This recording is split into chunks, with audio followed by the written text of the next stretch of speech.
No niin, moi kaikille ja tervetuloa mun ensimmäiseen jaksoon. Tosiaan mä oon tehnyt tästä aiheesta jo ensimmäisen pätkän ja mulla ei vielä ollut sitä podia.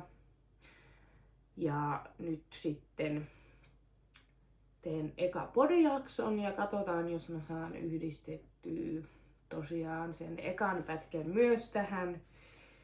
Ja joo, tosiaan siinä ekassa pätkässä mä kerroin siitä, että niinku yleiskuvallisesti siitä, kun mun eksä hakkas mut ihan sairaalakuntoon ja sitten laittelin siinä kysymysboksia siihen asiaan liittyen ja sieltä tulikin ihan hyvin niin kuin kysymyksiä ja kaikkea, niin katsotaan, jos mä kerkeen vastailla myös sitten samalla niihin kysymyksiin. Ja sanon sitten myös tähän sen, että tässä on kerrottu siis, että mitä kaikkea hän on sanonut mulle siinä tilanteessa ja miten hän on kohdellut mua ylipäätänsäkin siinä tilanteessa.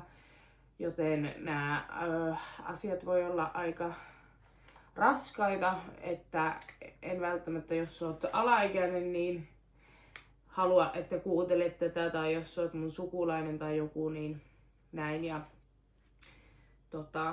joo, ja lisään sitten myös tubeen tämän jakson, niin ajattelin, että lisään sitten myös kuvia siihen, joten ei ole niin kuin erityisherkille tämäkään jakso.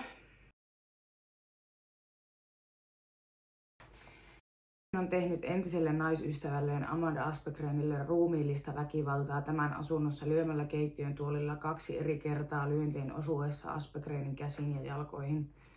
Toisen lyönnin aikaan Aspegren on ollut makuuasennossa keittiön nurkassa. Tuoli on rikkoontunut lyöntien voimasta. Hän on lyönyt Aspegrenia 2-3 kertaa nyrkillä kasvoihin. 1 lyönneistä on osunut nenään, mistä on aiheutunut verenvuotoa, ja 1 lyönneistä vasempaan silmään. Hän on myös läpsynyt käsillään Aspegrenia kasvoihin. Hän on tarttunut Aspegrenia päästä kiinni ja lyönyt pään oikealla puolella keittiön patteriin. Hän on repinyt Aspegrenia hiuksista sekä retuttanut tämän hiuksista kiinni pitäen WC-tilaan. WC:ssä on riuhtaissut Aspegrenin lattialle ja lyönyt tätä molempiin kylkiin nyrkillä sekä potkaissut pari kertaa kylkeen ainakin 1 potkuista osuessa vatsaan. Hän on lyönyt Aspegrenia saunakauhalla vasempaan reiteen, minkä seurauksena kauha on rikkoontunut. Hän on purrut Aspegrenia oikeasta poskipäästä tämän maatessa WC:n lattialla. Hän on potkaissut Aspegrenia vasempaan reiteen. Hän on paiskannut Aspegrenin keittiön lattialle ja tarttunut tätä kädellään päästä kiinni ja hakannut päätä lattiaan. Hän on ottanut voiveitsen käteensä ja uhannut lyödä sen Aspegrenin vatsasta läpi. Hän on useita kertoja kuristanut 2 käsin lattialla maannut Aspegrenia. Pahoinpitelyn yhteydessä hän on toistuvasti suusanallisesti uhannut tappaa Aspegrenin, mikäli tämä yrittää paeta asunnosta. Aspegren on päässyt lopulta pakenemaan asunnosta kylpytakki yllään ja avojaloin. Menettelystä on Aspegrenille aiheutunut kasvoihin, raajoihin ja vartalolle lukuisia ruhjeita, mustelmia ja ihorikkeemia seuraavasti. Vasemman silmän ympärille mustelmaa ja silmän muurautuminen umpeen.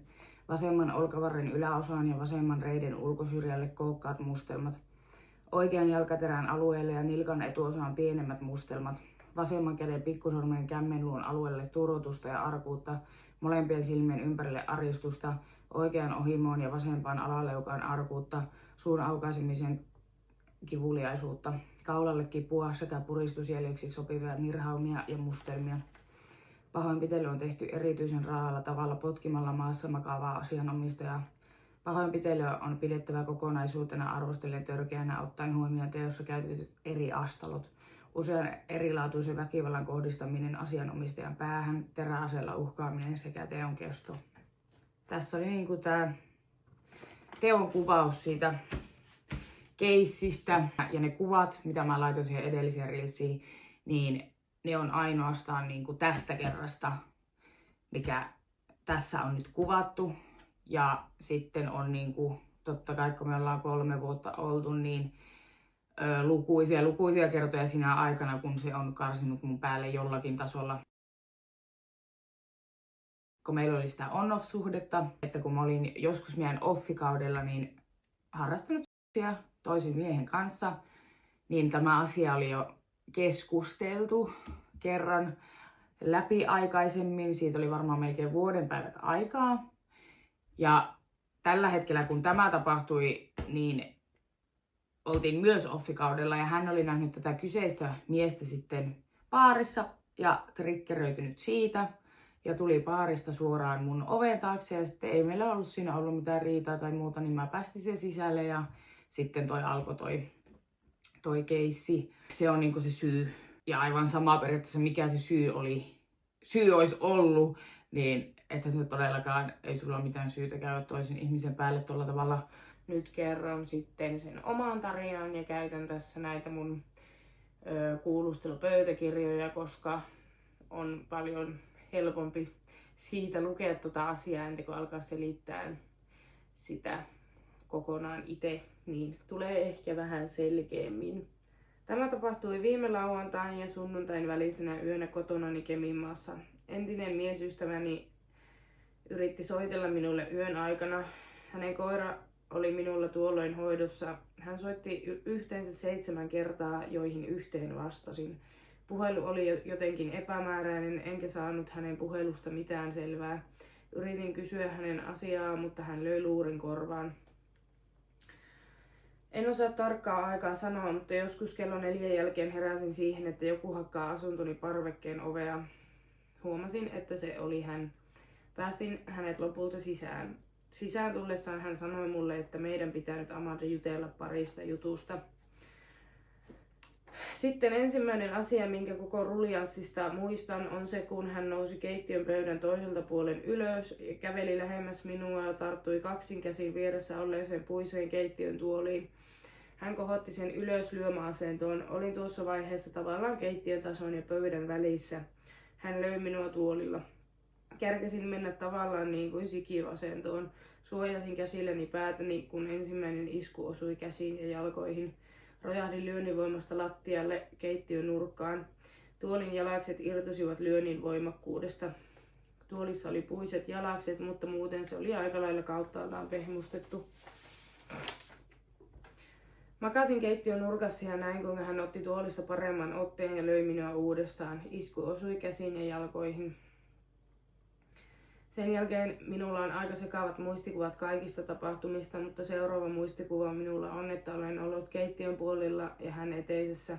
Olen jotenkin yrittänyt paeta tilanteesta, mutta hän on huutanut minulle, että jos sä et istu siihen penkkiin ja lähdet karkuun, niin sulta lähtee henki.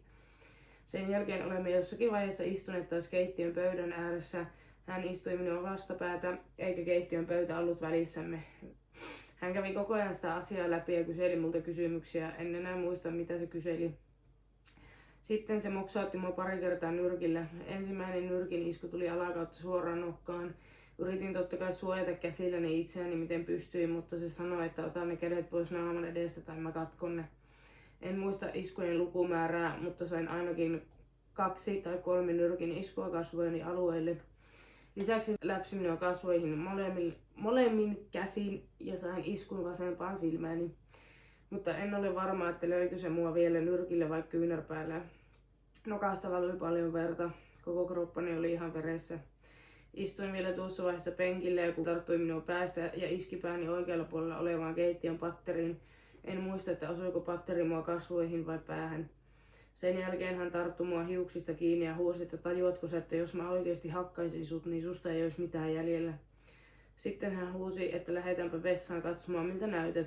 Tarttui mua hiuksista, raahasi mut vessaa kohti ja mun jalat oli kyllä maassa, mutta se piti niin kuin mun päätä mahdollisimman alhaalla silleen lattia myöten.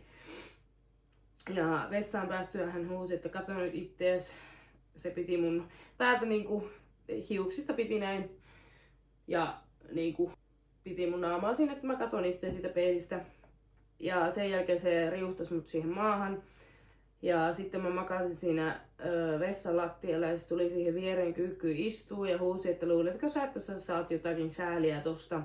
Sitten se kysyi, että onko sulla koskaan murtunut kylkiluu ja kokeillaanpa miltä se tuntuu. Sitten löi nyrkin mun vasempaan kylkeen ja kysyi, että kävikö kipeää. Ja sitten toinen isku toisella nyrkillä oikeaan kylkeen. Sen jälkeen kun se oli lyönyt mua, niin sitten potkas mua pari kertaa niin kuin ikään kuin ylhäältä päin potkaisemalla ja yksi potku niistä osui ainakin mun mahaan.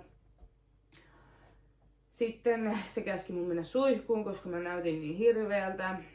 Ja ennen kuin mä ehdin suihkuun, niin sitten se kysyi, että missä mun puhelin on. Ja totta kai kun mä ajattelin, että mä saan pahemmin turpaa, enkä mä pystynyt lähteä siitä mitenkään, kun se olisi saanut mut kiinni, niin annoin sen puhelimen sille ja suojakoodin ja bla bla bla.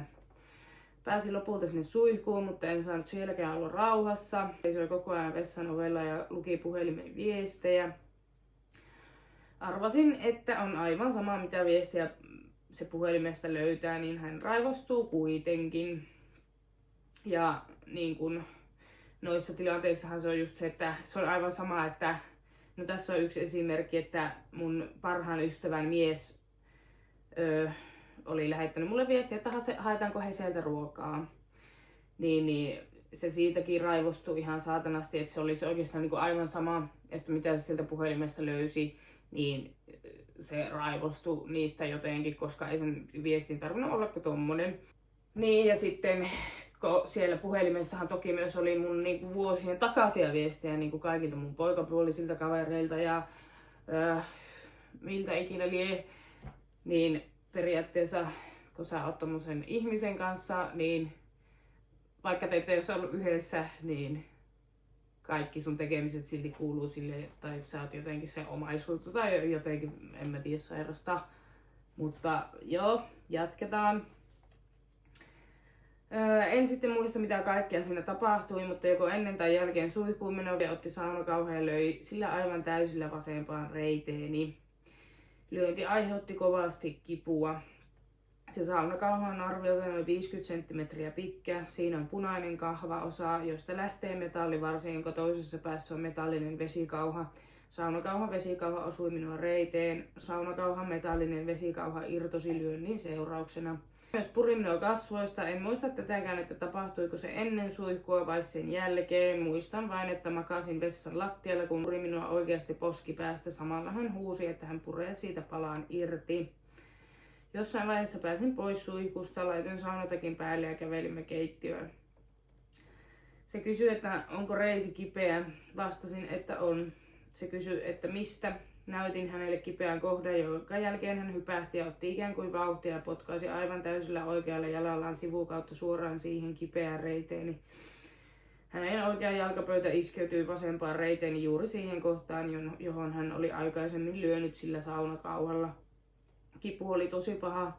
Minulta meinasi lähteä jalat alta. Lysähdin lattialle, koska minulle tuli aivan huono olo. Sen jälkeen laskeutui viereen ja sanoi, että en koske suhun enää fyysisesti. Yhtäkkiä se sanoi, että niin joo, se puhelin jäi kesken. Eli mun viestien lukeminen jäi kesken, niin jatketaan sitä sitten. Se käski mut sen mukaan makuuhuoneeseen, istuimme makuuhuoneen sängylle ja se selasi mun puhelinta. Ja arvasin, että hän löytää sieltä kuitenkin jotain vanhoja viestejä miespuolisilta kavereiltani esimerkiksi. Ja arvasin, että hän raivostuu kumminkin uudestaan. Otin sitten puhelimeni kädestä ja heitin se pois. Yritin samalla karkuun makuuhuoneesta. Ehdin pois makuuhuoneesta, mutta en ehtinyt laittaa ovea kiinni, koska näin, että tuli perässäni. Ehdin ulko-ovelle, mutta en ehtinyt saada sitä auki, kun katsoi minua kaksin käsin ja veti pois. Hän paiskasi minut keittiön lattialle ja tuli päälleni niin, että meidän naamat olivat aivan vastakkain. Huusi, että mitä mä sanoin siitä, että et saa lähteä. Vastasin, että muuten multa lähtee henki. Ville sanoi, että niin. Samalla hän naureskeli ja sanoi, että mitä sä sitten oikein yritit. Hän tarrasi minua oikealla kädellään päästä kiinni ja alkoi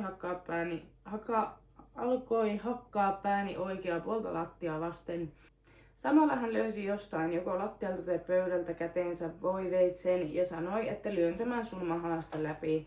Samalla hän selasi toisella kädellään ollutta kännykkääni.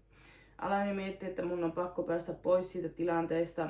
Oli mun päällä eikä päästänyt minusta irti. Jossain vaiheessa nousi vähän ylös siten, että pääsin lyömään häntä kerran toisella kädelläni. Eli löin sitä kerran niin kun tossa tilanteessa niin nyrkillä päähän eikä varmaan ollut ton höykytyksen jälkeen niin kuin hirveästi voimia enää. Ja tuo on tasan ainoa kerta, kun mä oon ikinä käynyt kehenkään fyysisesti käsiksi.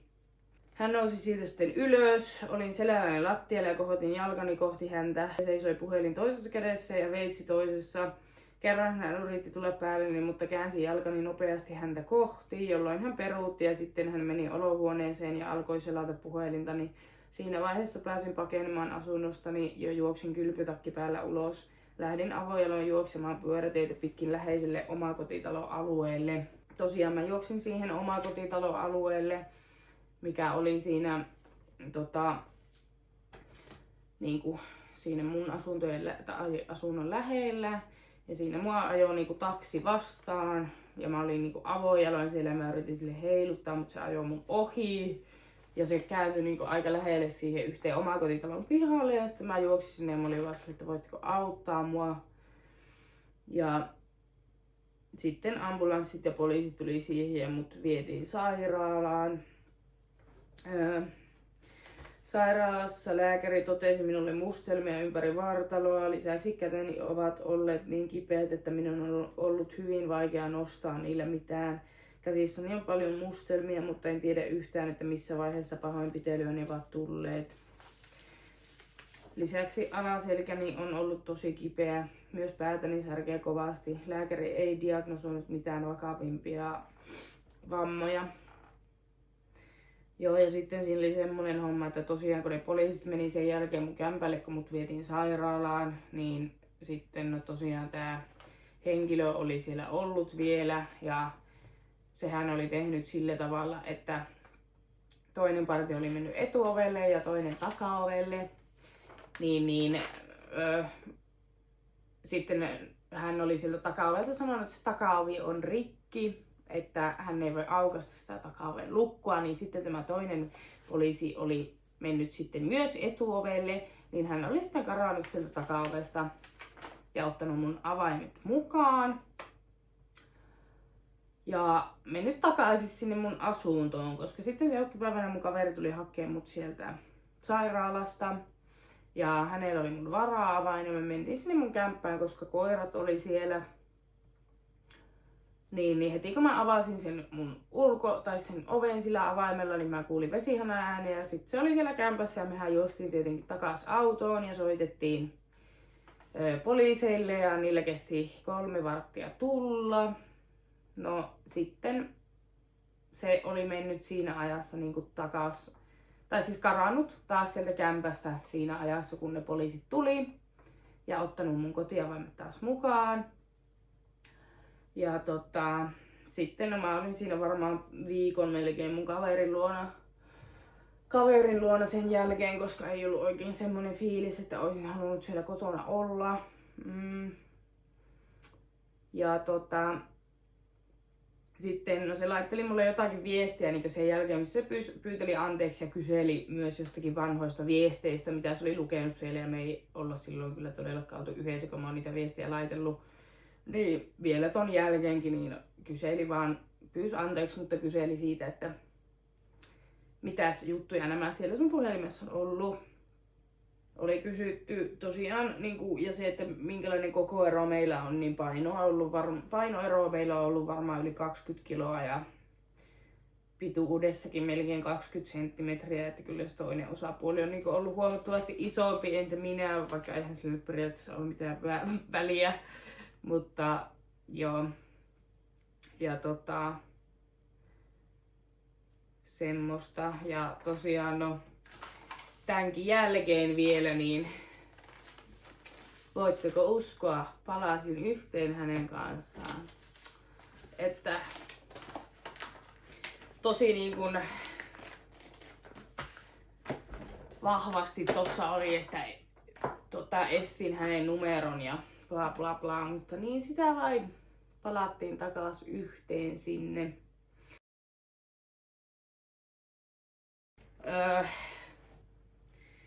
No siis se viimeinen niitti ehkä siihen asiaan niin oli se, että hankala sanoa, että viimeinen liitti, koska no sanotaanko näin, että se oli mun pelastuksen hetki, kun se lähti niin kuin muista asioista. Otettiin kiinni ja lähti linnaan. Elikkä sitten mä olin niinku siinä vaiheessa jo niin rahallisesti kuseessa, että mun oli, koska mä en ollut tämän pahoinpitelyn jälkeen niin kertonut tietenkään äitille ja iskelle, että mä olin ollut hänen kanssaan taas. Eli mä olin puoli vuotta taas niinku salannut sen varmaan ton jälkeen. Ja sitten kun se lähti linnaan, niin sitten mun oli pakko niinku kertoa porukoille, että mä oon rahallisesti ihan helvetin kusessa ja oon ollut taas hänen kanssaan.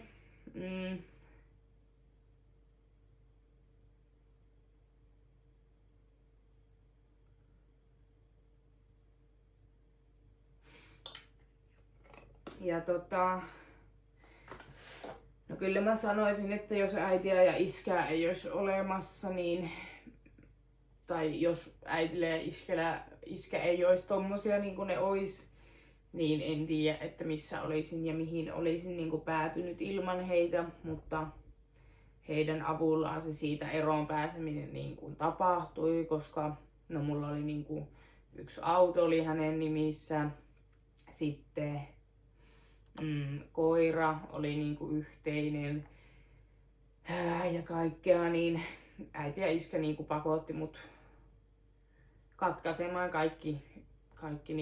kaikki asiat, mitä oli hänen miten olin hänen liitetty, niin piti niin kuin katkaista, koska eihän tommosista suhteista muuten oikein pääse pois. Eli äiti ja iskä auttoi mut sieltä veloista pois ja piti hoitaa ne autot pois nimistä ja koira pois ja loppu hyvin, kaikki hyvin. Tai siis ainoa ikävä asia oli se, että jouduin sen meidän koiran lopettamaan. Ja joo, niin mä siitä sitten loppupeleissä pääsin irti ja sitten tosiaan puhelinnumerot piti vaihtaa ja laittaa salaiseksi kaikki tiedot ja siis semmoista, että onneksi on sellainen äiti ja iskä kuin on.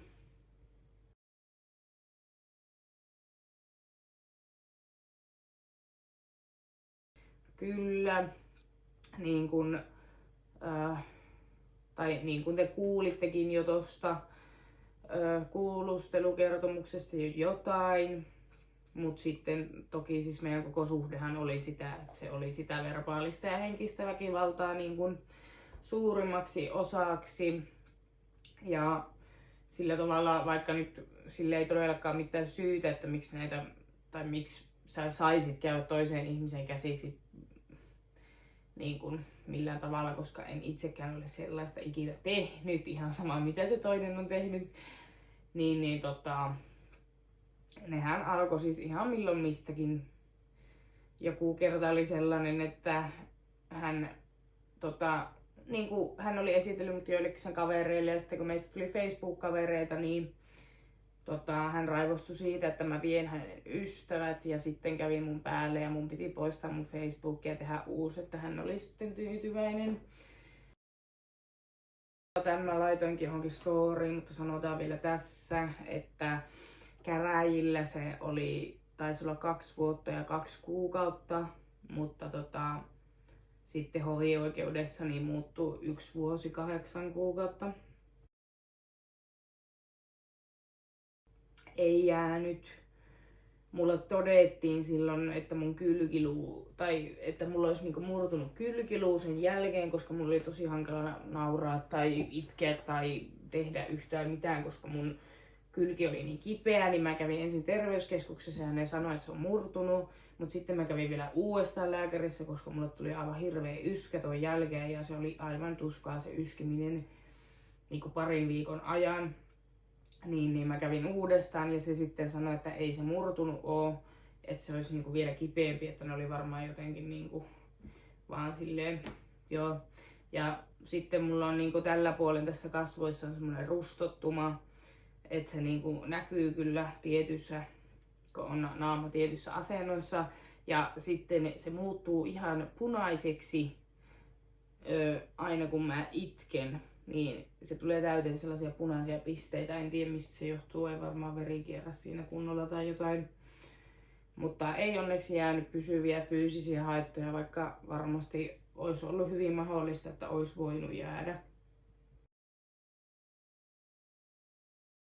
Tääkin on semmonen asia, että mä en oo ihan hirveästi tätä niinku missään terapiassa käsitellyt, jonkun verran kyllä joo. Ja mä oon niinku aina sanonut tästä asiasta, koska mä oon ollut tästä aina hirveän avoin niinku mun ystäville, että tässä asiassa ei ole varmaan yhtään kohtaa, mitä mä en olisi käynyt mun ystävien kanssa läpi. Et se on kyllä niinku juurta jaksain joka ikinen kolo siitä käyty läpi. Ja sitten on ollut ystäviä, jotka on niinku ollut samassa tilanteessa, niin se auttaa aina. Et varmasti se, ja sitten mä puhun sitä edelleen, jos mulla tulee siitä joku asia mieleen tai jotakin, niin kyllä mä siitä niinku puhun sillä tavalla, että hankala sanoa sinänsä, että miten, mutta sanoisin, että läheisten tuella on tästä menty. Mä juttelin vasta yhden mun kaverin kanssa myös, kun hänellä oli vähän samanlaisia kokemuksia sitten tai tuttava. Ja sitten yhdessä mietittiin sitä, kun ollaan mietitty, että onko jotenkin, kun hänkin ollut tosi nuori. Tuolla oli muuten kysymys, että minkä ikäinen mä oon ollut, niin mä oon ollut varmaan 18, kun mä oon tutustunut häneen. Ja siitä sitten eteenpäin.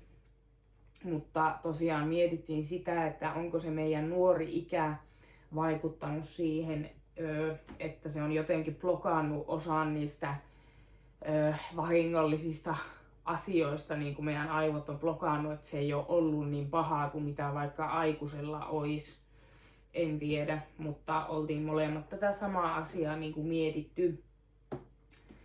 Ja sitten toinen asia, mikä mulla on näiden traumaattisten asioiden kanssa, mä en tiedä, johtuu se siitä, että ne on niinku liian traumaattisia, että mä en jotenkin kunnolla kohtaa niitä vai mistä se johtuu, mutta tuntuu, että mulla on niinku ne kaikki mun traumaattiset kokemukset sillä tavalla jotenkin, että mä oon jotenkin irtaantunut niistä ja ne on semmonen erillinen asia, niinku tuntuu, että mä oon irraannuttanut ne asiat niinku omasta oikeasta elämästä, että ne tuntuu tosi absurdeilta sillä tavalla. En tiedä, ymmärrättekö mitä tarkoitan, mutta kuitenkin. Mä en oikein ymmärtänyt ehkä tätä kysymystä, että mitä tää tarkoittaa, koska mä en ymmärrä, että miksi mä oisin saanut vihaviestejä tai muutakaan sillä tavalla. Että en todellakaan ole kyllä saanut mitään sellaisia vihaviestejä tai muuta. Ihan järkytyksellä kaikki on kyllä vastaanottanut sen asian, että en tiedä mikä kysymys tää sitten niinku oli. Ja mitähän mä sanoisin. Varmaan aika hankala, toi on niin hankala kysymys, koska just silleen, että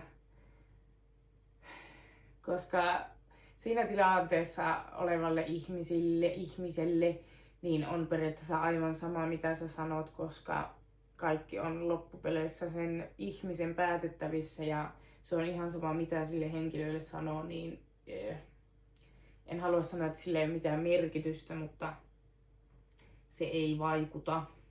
Jos et sä ole jo hyvinkin ylipäässyt siitä, tai silleen suurin piirtein jo itse päättänyt lähteä siitä ja näin bla bla bla, mutta jos sä oot niin syvällä siinä, niin se on tosi hankalaa, mutta kyllä mä sanoisin, että niinku, että mitä sä teet, että pitäisikö arvostaa itseä vähän enemmän ja että miksi, mutta mä muistan silloin, kun tätä asiaa käytiin läpi sitten äiti ja iskän kanssa ja iskäkin kysyi multa silloin sen jälkeen, että miksi. Niin se kysymys on vaan semmonen, että en mä osaa tänä päivänäkään vastata siihen, että miksi näin on ollut ja miksi se ihmismieli siihen jää. Tai totta kai jotenkin voi vastata, mutta niinku se on vaan niin hullua hommaa, että hankala kysymys. Niin mä oon ollut silloin 18 ja nyt mä oon 28. Tai mä olin sen kanssa 3 vuotta, eli mä oon ollut varmaan joku 21-22, kun mä oon siitä eroon päässyt ja nyt mä oon 28, eli 10 vuotta melkein.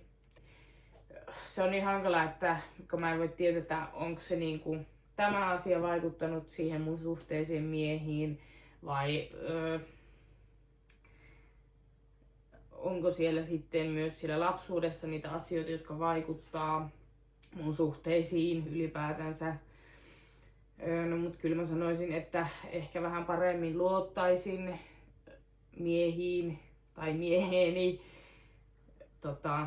jos näitä asioita ei olisi tapahtunut, enkä ajattelisi koko ajan, että toinen pettää tai olisi sillä tavalla niin kuin varautunut, että kuitenkin pettää tai haluaa pettää tai haluaa jotakin pahaa mulle.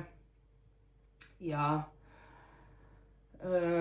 sitten koska sieltä asti sitten niinku jäi päälle semmonen, että mä itse hoidan, koska ei se mun mies, ei noin voi sanoa se, niin eihän se ikinä tehnyt mun puolesta mitään asioita. Mä oon aina vaihtanut itse autorenkaat ja tehnyt niinku kaikki asiat. Että ei mulla ole niinku siinä arjessa ollut semmoista tukihenkilöä niinku aikuisena. Että mä oon aina, että minä itse, niin sitten periaatteessa toiselta avun pyytäminen ja avun vastaanottaminen niin on semmosia hankalia asioita edelleen. Kyllä mä nyt vähän on siinä kehittynyt, mutta aika paljon edelleen on sitä, että minä itse ja ei se toinen kuitenkaan ja ei jotenkin ei osaa ottaa sitä apua vastaan. Ja no kyllähän nyt semmonen yleinen semmonen niinku sanotaanko miesviha on ollut joissakin määrin läsnä joskus, mutta en mä nyt koe, että enää sillä tavalla, että on ollut sille, että kaikki miehet on paskaa ja perseestä, mutta en mä nyt ehkä enää niin radikaalisti enää ajattele, että miehet on miehiä ja naiset on naisia, jos näin voi sanoa. No, siis voin sanoa, että kyllä siinä niinku liikkuu päässä, että multa niinku lähtee henki, jos mä en pääse pois. Et se oli niinku semmonen, kyllä siinä oli semmonen, että taistelee ja pakene moodi niinku päällä tai se, että siitä vaan, että miten mä pääsen pois. Ja sitten kun mä monta kertaa yritinkin päästä siitä kämpästä pois ja se ei päästänyt mua, niin se oli jotenkin semmonen. Ja sitten sekin oli jännä muuten, että siinä keisissä niinku ei periaatteessa ollut vapaudenriistosta mitään, koska mun mielestä se oli vapaudenriisto. No se oli törkeä pahoinpitely, mutta ei siinä niinku, en muista, että oliko siinä sitten niinku, ei se ainakaan ollut mitenkään kohtana siinä, että siinä oli vapaudenriistoa, ilmeisesti koska hän oli käynyt siellä mun kämpässä aikaisemmin ja jotakin, en mä tiedä. Niin, ja mä olin itse päästänyt se sinne sisälle, niin, mutta ja no pakko tähän keissiin vielä sanoa sekin, kun tuli nyt mieleen, että niin kuin mä olisin halunnut mennä tämän jälkeen niin sovittelulla itse tämän keissin, kun olin vielä niin siinä hänen pikkurillin ympärillä, että olisin halunnut sovitella tämän asian, mutta siis onneksi, koska se on törkeä lähisuhdeväkivalta ja käytetty astaloita ja näin, niin sitten syyttäjähän nostaa automaattisesti syytteen siitä asiasta, että onneksi, koska jälkeenpäin alkanut miettiä, että olisi niinku haluttanut kaikkien niiden vuosien ajalta niinku kaikki asiat niinku että saada hänet vastuuseen niistä asioista, mihin on joutunut, että kun on ollut sitä taloudellista haittaa ja on jäänyt hänen takia niin paljon velkaa tai ollut veloissa ja melkein lähtenyt luottotiedot ja sitten niin kuin se henkinen väkivalta ja kaikki ne muut fyysiset asiat niin, tai fyysiset asiat, no anyway, mutta eipä niitä silloin osannut edes vaatia, eikä niitä varmaan olisi oikein voinut sillä tavalla ilman todisteita niin oikein mitenkään saadakaan keissiksi, en tiedä. No siis, joo tavallaan on, koska jos mä en ois, niin en mä niinku kokisi, että mä pystyisin keskustelemaan tästä asiasta tällä tavalla. Tai käymään näitä asioita läpi, että sillä tavalla joo, mutta totta kai siellä nyt varmasti on sellaisia niinku arpia ja pelkoja ja tämmöisiä, mitkä ei sitten välttämättä ikinä, no en sano ikinä, never say never, mutta you know, että hyviin tilanteeseen nähden. Tämä on niinku se kysymys, joka aina kerta toisensa jälkeen, niin no ei se mua ihmetytä ees sillä tavalla, koska sehän on ihmiselle niin tabu ja tää on niinku semmonen asia, mitä on hyvin vaikea niinku ikinä koskaan selittää semmoselle ihmiselle, joka ei ole kokenut itse sellaista suhdetta. Koska se on aivan sama millä tavalla mä sen selitän, niin se ihminen ei sitä ymmärrä ikinä. Ja just se, että siinähän meni muutamat kaverisuhteetkin sen takia, koska ne ei vaan yksinkertaisesti ymmärtänyt mua. Ja tällä tavalla, että sanotaan, että no sori mä en ymmärrä sua, että kiitti moi, halataan kun tavataan tyylillä. Että se on hankalaa ihmisille, jotka ei itse ole kokenut tuollaista, niin ymmärtää sitä asiaa, enkä sillä tavalla toivokkaan, että kukaan sitä ymmärtää tai joutuisi kokemaan sitä. Mutta siinähän on kaikkia eri tekijöitä, love bombing ja se, että kun se vie sun identiteetin ja sun itsearvon ja eristää sut kaikista muista ihmisistä, niin et sä on niinku enää oma ittees ja se talloo sun itsetunnon alimpaan helvettiin ja saa sut tuntemaan, että sä et niinku pärjää ilman häntä ja että sä oot ite ihan vitun paska ja sitten kun se on sitä, että kun se antaa sulle joskus niitä hyviä hetkiä, niin ne on sitten niin maailman parhaita hetkiä, mutta sitten kun on paskaa, niin se paska unohtuu nopeammin, kun saat välissä jotakin hyvää, mutta jos tuo kiinnostaa oikeasti tuo vastaus tuohon, niin kannattaa varmaan aiheesta lukea, mutta se ei todellakaan ole niin kuin helppoa lähteä tuollaisesta suhteesta millään tavalla, että ei ole niin sanottu kuin tehty, mutta tämäkin on vähän semmoinen asia, että mä voisin tästä ehkä koota vähän jotakin, sanotaanko, että koota tiivisti niin oikeasti niin oikeita asioita ja käydä sitä läpi vähän sillä tavalla paremmin kuin tässä tällä tavalla nopeasti. Ja tehdä sitten niin kuin siitä vähän semmoisen erillisen jakson. Tässä oli niin kuin nyt tää jakso tältä erää ja tossa oli niin kuin selitetty se mun näkökulma asioihin. Ja mä voisin sitten niin kuin tehdä tohon YouTube-pätkään nyt tähän loppuun niin niistä mun vammoista semmosen koosteen ja näin. Ja sitten tosiaan julkaisen tämän jakson YouTubeen ja Spotifyhin, joten käykää seuraa mua siellä. Ja katsotaan, jos mä tässä IG-tilin teen myös tälle mun podille sitten, Mutta käykää seurailemaan mua. Ja tosi kiva oli huomata, että kuinka paljon teille kiinnostaa tämä aihe.